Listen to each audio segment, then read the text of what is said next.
Welcome to the ultimate guide for mastering Zenith, the Last City. If you've just started Zenith, be sure to check out my first video of 11 tips and tricks you need to know to get started. Then come back and check this one out after. Also, if you enjoy this video or just love the game as much as I do, consider subscribing for tons of future news, updates, and guides. Now let's begin.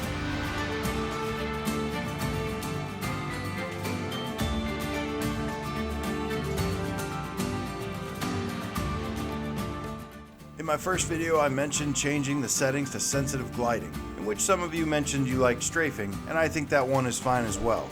Using a special method, however, you can actually fly even faster, as well as at an upward trajectory. This allows you to cover an insane amount of ground in a short span of time. For those familiar with American football, the easiest way to describe it is the same motion a referee makes when calling an incomplete pass.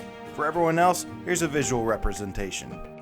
Once you have enough momentum, tilting your hands back will also give you a trajectory upwards. It does drain your endurance meter a little faster, so keep an eye on that, but it is something you absolutely need to get in the habit of using.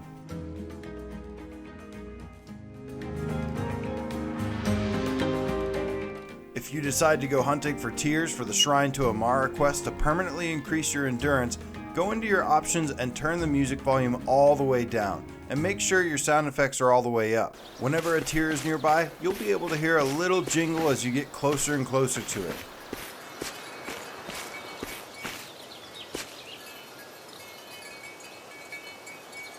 There are 5 tiers in the Undercity and 15 in each location if you want to keep a tally of how many you have. If you're searching for chests, you can check both your mini-map as well as changing the world map to region mode to see an icon for a chest that's near. Completing events will also sometimes spawn an extra 2 to 4 chests in the area, so be sure to take some time to check around after an event, and while it might take a minute to find them, they will always be in the same spot, so you won't have to worry about searching forever after you have them memorized.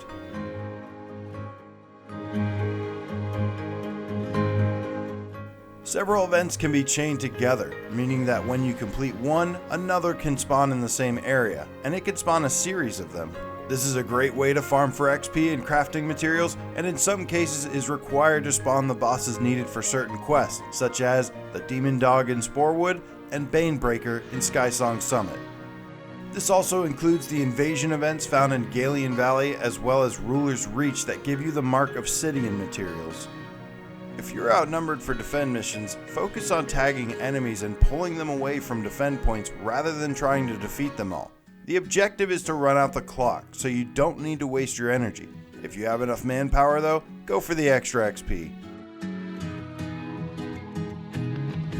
Defeating enemies will give you a chance for them to drop loot, and as expected, the higher level of the enemy, the higher the chance of the better loot. The best loot in the game drops from story bosses, which are represented with a gold skull icon next to their name. If you are not sure, there's actually a way to lock on to an enemy to see their threat icon before engaging, typically done by looking at them from a close distance and pressing in the movement buttons. Just farm these enemies, and while magic and legendary gear are rare, you'll likely get a ton of great Godstone drops in the process. It's worth sticking it out, as well as bouncing around.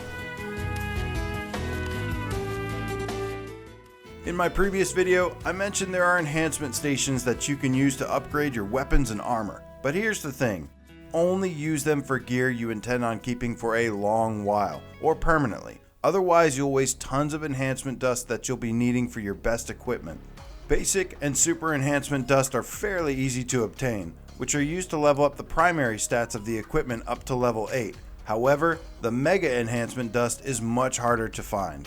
If you remember the previous tip of farming story bosses for rare gear, use this to obtain the magic gear, highlighted in purple.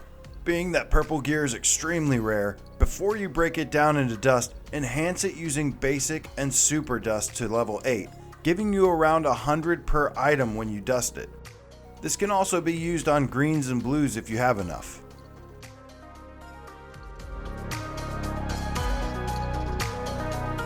The traditional way I would recommend to level up Godstones is just by completing quests and events, but if you're high level, you can gather tons of materials in a pinch by farming mobs, demolishing them in a quick go, and then spam turning in all the materials you've collected for rapid XP gains. There's a ton of variety of Godstone upgrades, as well as tiers that can be upgraded more than others, like unique, magic, and legendary Godstones that can reach up to level 10. Some Godstone abilities are better for soloing, and others for group activities, so it's always a good idea to keep your inventory clean and hold on to a few different Godstones to level for each ability to use given the situation you're in.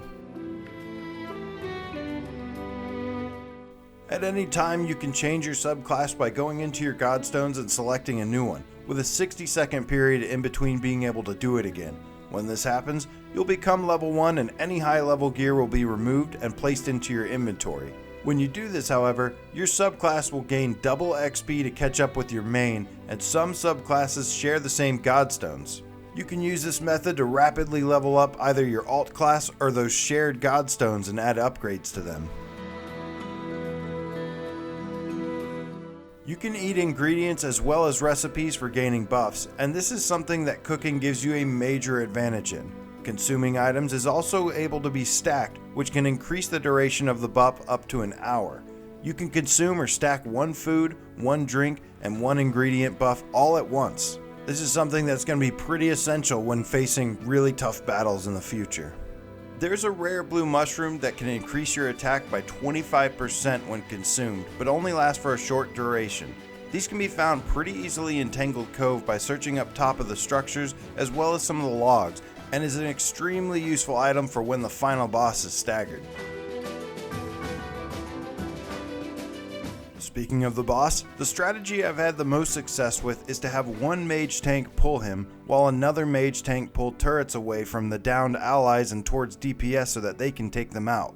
Blademaster tanks and DPS also need to focus on increasing both his stagger meter and percentage when the crystal on his legs appear. Once staggered, consume any boosts you have and have Blademasters focus on the crystals on the bottom, while mages focus on the crystals on his back. If executed properly, you should be able to take him out the first time he's staggered, because if you don't, well, he's only going to become more difficult. Alright guys, there are new tips and tricks to help you master Zenith the Last City.